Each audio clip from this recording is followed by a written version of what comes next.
اقرا club کی ہفتہ وار نشست 26 فروری بروز پیر سینئر صحافی جواد رضوی کی زیر صدارت ہوئی، جس میں شرکاء نے سورہ جاثیہ کی آیات 7 اور 8 پر گفتگو کی۔ مجیب اللہ نے تلاوت سے نشست کا آغاز کیا۔ صدر نے گزشتہ کارروائی کی توثیق کی۔ فیصل سلہریہ نے تفہیم القرآن سے تفسیری حوالہ اور صحیح مسلم سے حدیث پیش کی، جس کی روشنی میں شرکاء نے اظہار خیال کیا۔ صدر نے گفتگو سمیٹتے ہوئے کہا کہ تکبر کے باعث ابلیس ملعون قرار پایا۔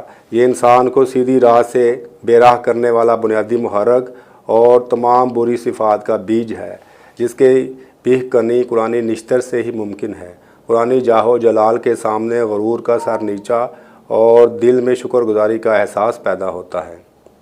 آخر میں نادر آنا نے نذیر ناجی، حامد موسیٰ کی والدہ، راؤ عامر سہیل کی بھاوج، ڈاکٹر عمر حفیظ کی ہمشیرہ کی مغفرت، فوٹو جرنلسٹ رمضان کے والد کے لیے صحت، بے گناہ قیدیوں کی رہائی اور فلسطین کی فتح نصرت کی دعا کرائی۔